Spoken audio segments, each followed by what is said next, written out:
Discover the Arts is brought to you by Nevada Dairymen and Dairy Council of Nevada and Estelle J. Kelsey Foundation.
Howdy everybody, my name's Colin Ross. I'm here to do the Discover the Arts, and today's little segment is going to be about playing music by ear. You notice I don't have any music in front of me, and I'm going to discuss and demonstrate on a few different instruments some basic concepts about playing by ear. Many of you may be taking instrument lessons or have a chance to play in the band at school. Or take the violin or the piano lessons or the guitar lessons. And I know that when I was young, I took lessons for a long time and nobody taught me about playing by ear. I had to discover it on my own until I learned some music theory about it, and then the doors kind of flew open for me. So you can play music in a number of different ways. One of the ways that we play music is to learn something off a sheet of music and play it exactly as it's written. For instance, here's a little bit of Für Elise, exactly off the music.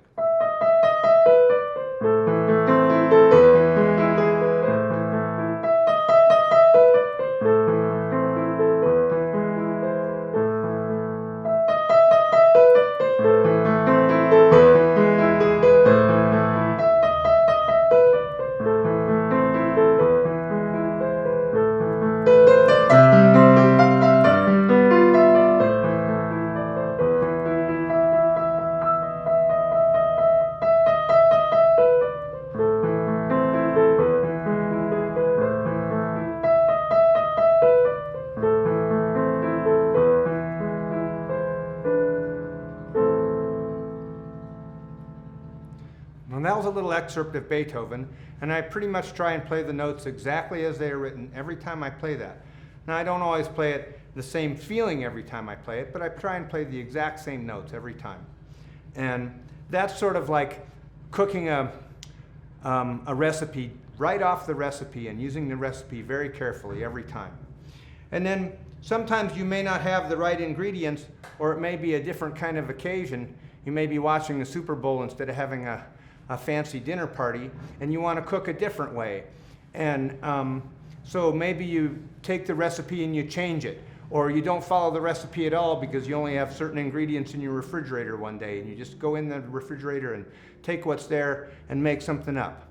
And that's kind of like playing by ear or improvising, which are two different things really. You can play something that you know by ear, or some melody that exists by ear, without looking at the music. Happy birthday to you. Happy birthday to you. Happy birthday, dear customer. Happy birthday to you.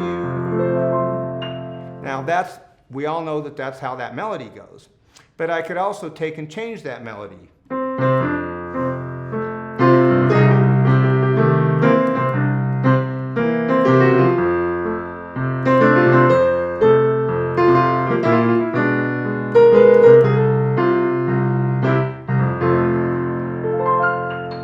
Still happy birthday, but I kind of dressed it up and changed it a little bit.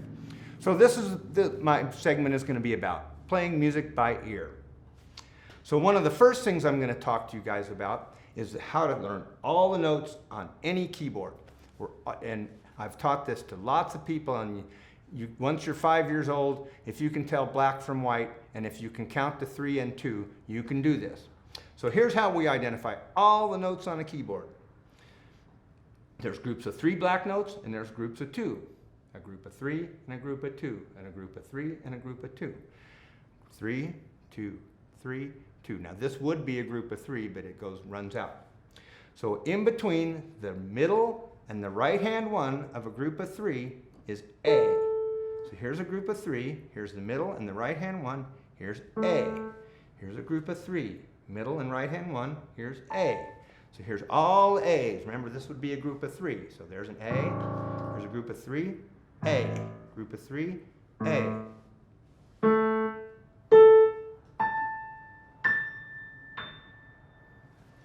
Now all the white notes are named for the letters of the alphabet. So here's your A.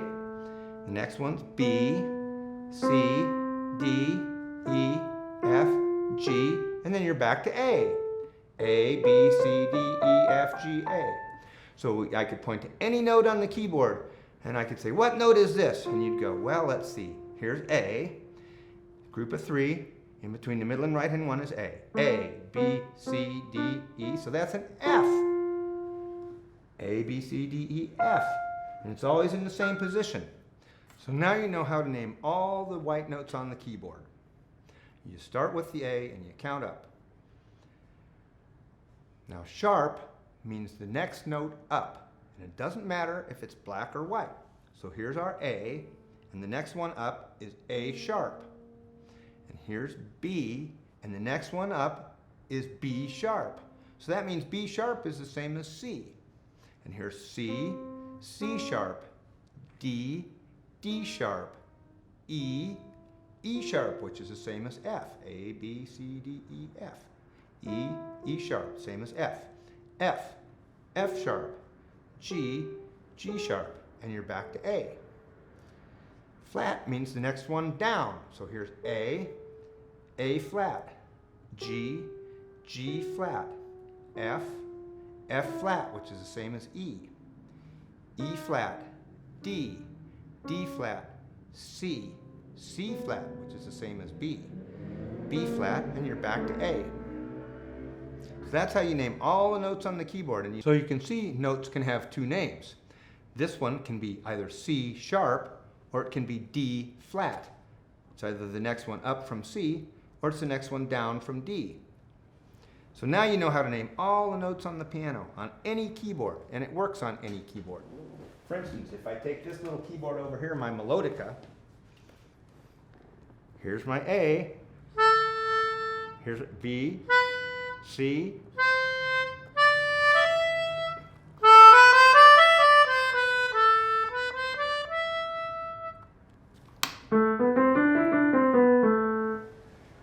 and that's all over the world.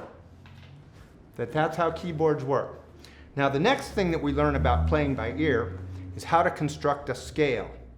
And the scale is what we use to make melodies. There's lots of different kinds of scales, but one of the main scales and one of the most important scales we call the major scale. And here's how we make it. So if you start on a note and you go to the very next note, like A to A sharp, we call that a half step.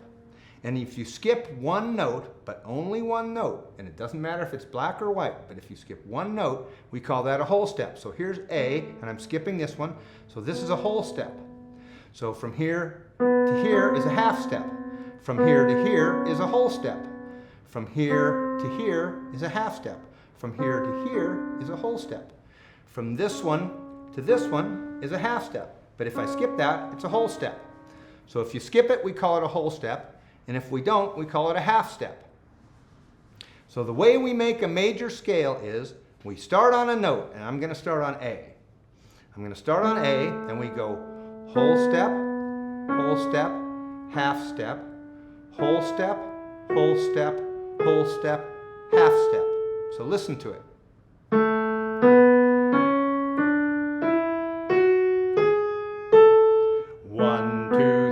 4, 5, 6, 7, 8. That's the numbers of the scale. 1, 2, 3, 4, 5, 6, 7, 8. Sometimes they teach that as do, re, mi, fa, sol, la, ti, do. But I like to think of it as 1, 2, 3, 4, 5, 6, 7, 8. And it doesn't matter what note I start on. If I go whole step, half step, whole step, whole step, half step, that'll make a major scale. 2 whole steps and then a half step, 3 whole steps and then a half step. So if I start on C, for instance, here's C, A, B, C. Now from C, I'm going to go whole step, half step, whole step, whole step, half step. There it is. 1, 2, 3, 4, 5, 6, 7, 8. Do, re, mi, do, re, mi, fa, sol, la, ti, do. 1, 2, 3, 4, 5, 6, 7, 8. It doesn't matter where I start, that's how you make a major scale. So I can start on this one. Whole step, half step, whole step, half step. Now, the way we use scales to make melodies is that we just identify which ones of the scale it is. For instance, if I go, we all know the song, Oh When the Saints. Oh, when the saints go marching in. Oh, when the saints go marching in. Oh, I want to be in that number when the saints go marching in. So when I did that this time, I did that starting on the C scale. Here's my C scale. Here's C, whole step, half step, whole step, half step. Turns out that's all the white notes in this case, starting on C. So then I went 1, 3, 4, 5, 1, 3, 4, 5, 1, 3, 4, 5, 3, 1, 3, 2, 3, 2, 1, 1, 3, 5, 5, 5, 4, 3, 4, 5, 3, 1, 2, 1. And it doesn't matter what scale I start on, that'll be the melody notes. Those numbers will be the notes for Oh When the Saints. 1, 3, 4, 5, 1, 3, 4, 5, 1, 3, 4, 5, 3, 1, 3, 2. So if I start on A, 1, 3, 4, 5, 1, 3, 4, 5. If I start on D, 1,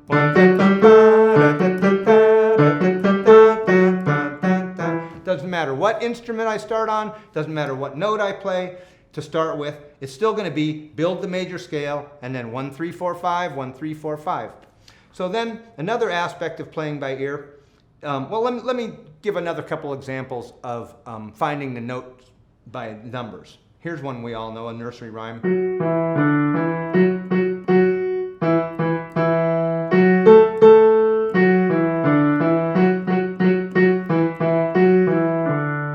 3, 2, 1, 2, 3, 3, 3, 2, 2, 2, 3, 5, 5, 3, 2, 1, 2, 3, 3, 3, 3, 2, 2, 3, 2, 1. Doesn't matter what key I play that in, it's still going to be those numbers. 3, 5, 5, 3, 2, 1, 2, 3, 3, 3, 3, 2, 2, 3, 2, 1. So you get the idea. It doesn't matter what the scale is, it's still going to be those numbers. So that's how we find melodies by ear. So then pretty soon you can get to where instead of just finding melodies that you already know, you can find melodies that you might play yourself or sing yourself or have in your own head. 1,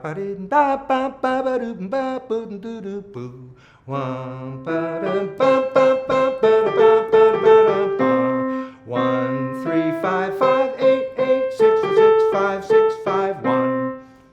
Or you might include a couple notes that aren't in the scale, the ones next to the notes in the scale.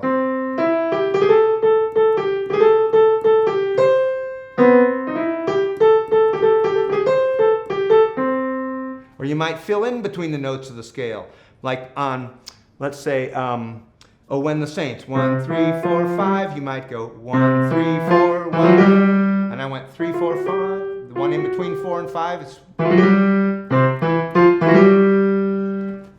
but it's still part of the scale, even though even though I included some notes that weren't in the scale, you can still hear that the music is in the scale. So that's how we play by ear. Another aspect of playing by ear is chords. And one of the main simplest ways to make chords is every other one of the scale. So here's my scale in C, and then instead of going all of them together, I'm going to play every other one. 1, 3, 5, 7. So there's the C major 7 chord. And I might start on the 2 and do the same thing. 2, 4, 6, 8, 3, 5, 7, 9.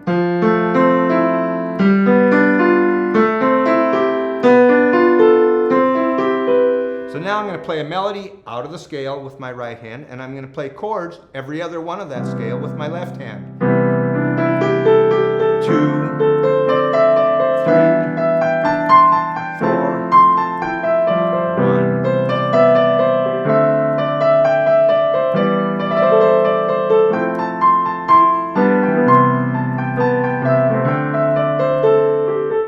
So that time I just kept doing the same chords over and over. I went 1, 2, 3, 4. Every other one starting on 1, every other one starting on 2, every other one of the scale starting on 3, every other one of the scale starting on 4. So that's how we learn to play by ear.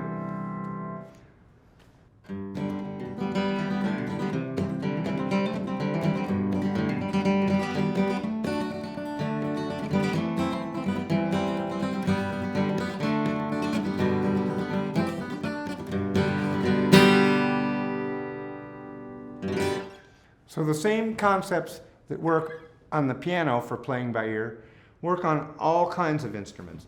And on the guitar, for instance, to find the scale, it's the same thing. You start on a note. I'm going to start on the lowest note, on the lowest sounding string. And that's an E, by the way. And I'm going to go, from that note, I'm going to go whole step. That means I skipped one note. See the fret? I skipped one, so whole step,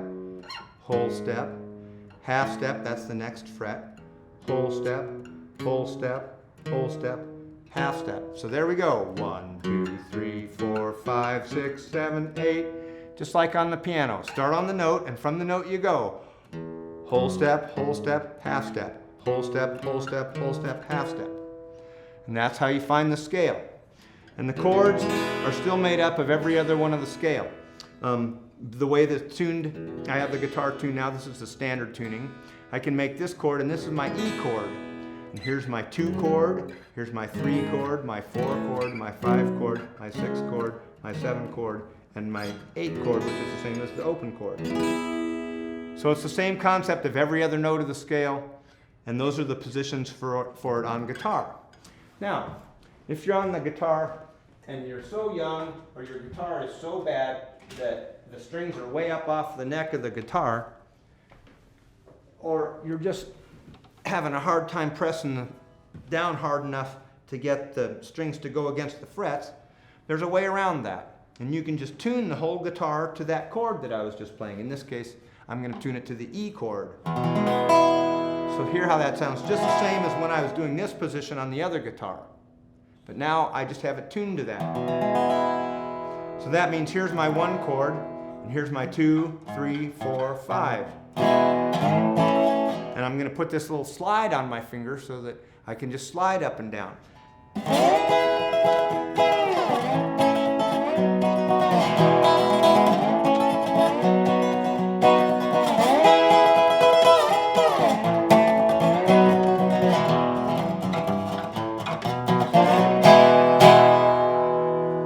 We call that slide guitar. Now, as we all know, instruments come in families, and this little instrument here is called a mandolin. And it's in the guitar family in the sense that it has strings and frets, but it's also in the violin family because it's tuned the same as the violin, if there's any violin players out there. G, D, A, E, just like a violin. But the scales still work the same. So here's my open string G, and if I skip one, that's a whole step, half step, whole step, whole step, whole step, half step.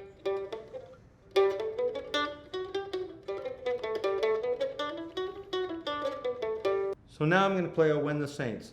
1, 2, 3, 4, 5, 6, 7, 8. So 1, 3, 4, 5, 1, 3, 4, 5, 5, 3, 1, 3, 2.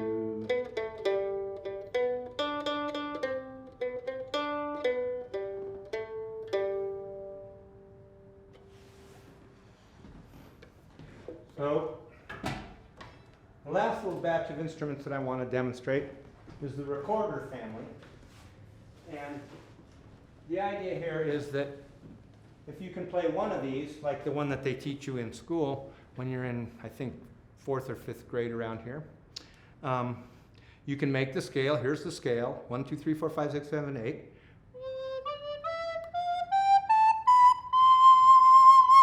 If I go 1, 3, 4, 5,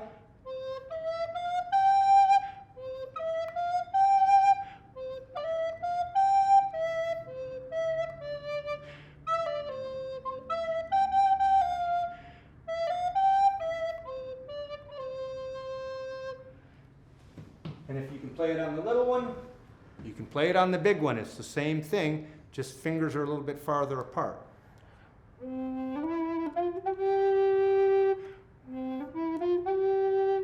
You can play any melodies that you think of in your head.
Once again, my name is Colin Ross. I've had a really nice time playing for you guys. I hope you learned a little bit of something about how to play by ear. And if you have any questions or would like to contact me for any reason whatsoever, my website is colinrossmusic.com, and you'll find all my contact information there. And it is such a privilege to be a part of Art Town. And thank you very much for listening to me.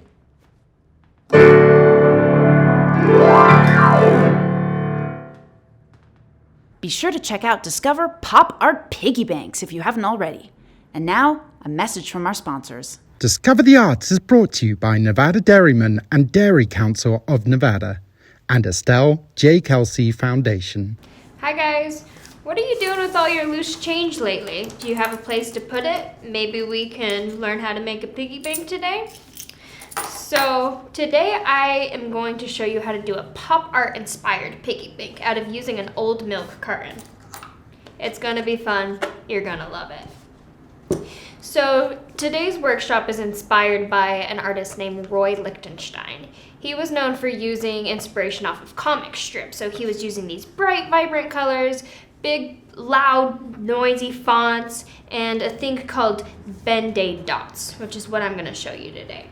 So for the supplies you're going to need, of course, an old milk carton. Make sure it's clean and dry.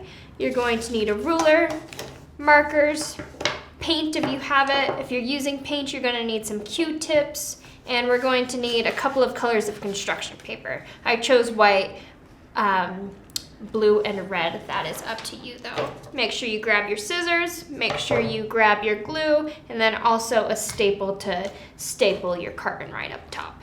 So push pause on that video, get all your belongings together, and let's make some piggy banks. So first things first, we want to make sure that your change is well kept in these cartons. So we're gonna staple the open part of the old carton just like that. Now, if you don't have white paint, you can take old computer paper and wrap it around your carton to cover up all the logos.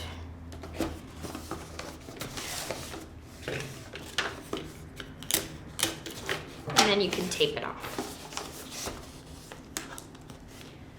Here we go. And you can continue to fold down your paper and tape this off, just so we get all things covered up. If you do have white paint, let's get this milk carton painted.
right. And just like our projects before, this is gonna take at least a couple of coats of white paint, and you do have to wait dry time in between each coats. So put this aside, wait for it to dry, push pause on that video, and then once it's all dry, come back and let's do the next step.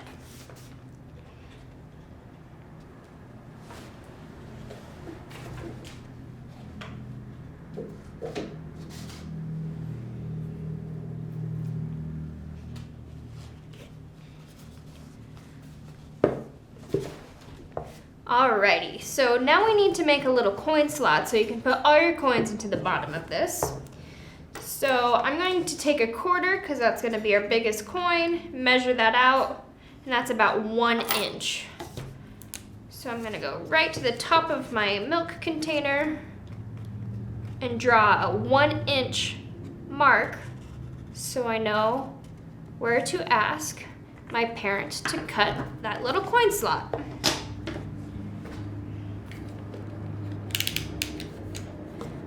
Please again have your parents help you cut this out on this part. Just like that. Awesome. Now we've got a coin slot for all of our loose change to go into.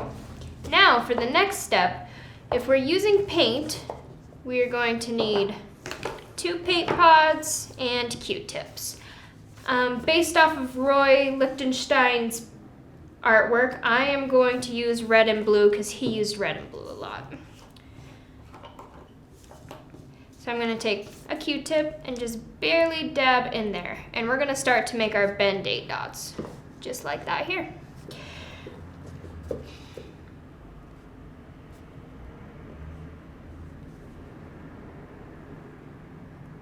Whew, this is going to take a while. Let's go into super speed.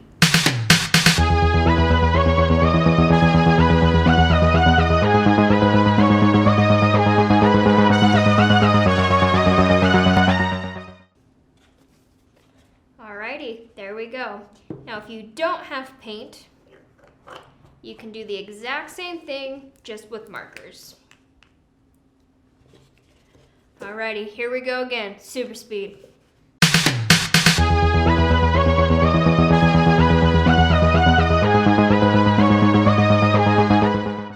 Alrighty, all done. Next we're gonna put that aside. And now we are going to cut out a cloud form. And to make sure it fits on this, we're going to measure that out. All right, the cloud's got to be less than 3 inches. Just going to draw a cloud.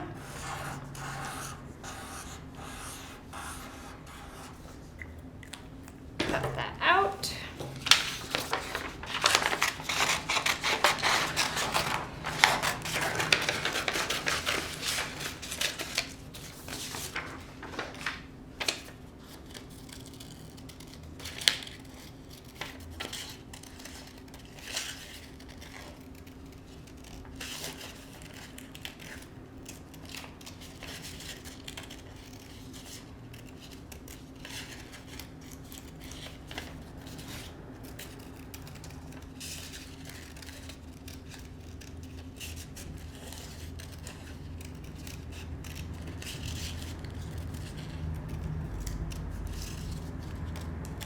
Alrighty. So on my first piggy bank, I put cha-ching, because that's where I want to put all of my change. But for this one, I think I want to do more like a Roy Lichtenstein piece, and I'm going to put pop on it, just like one of his paintings. So I'm going to write out pop right onto my cloud. Doing it in yellow because it's very comic book-like. Maybe take some black and give it some shadow. All right, so we're gonna need some background stuff, and I did that by doing some crazy star cutouts. These don't have to be accurate because you want them to look like they're moving or they're kind of chaotic. So have fun with how you cut out these stars.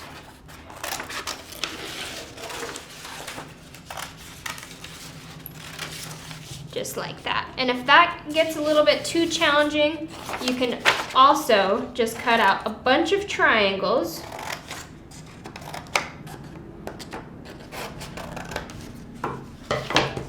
And glue those behind, as so. I'm gonna use this star. I'm gonna take my cloud, put a little bit of glue right onto my crazy star.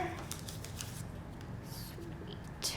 And now it is ready to be glued onto the front of my piggy bank. Just like that. We've got ourselves a Pop Art Piggy Bank. Thank you guys so much for watching another Discover the Arts workshop. I will see you next time.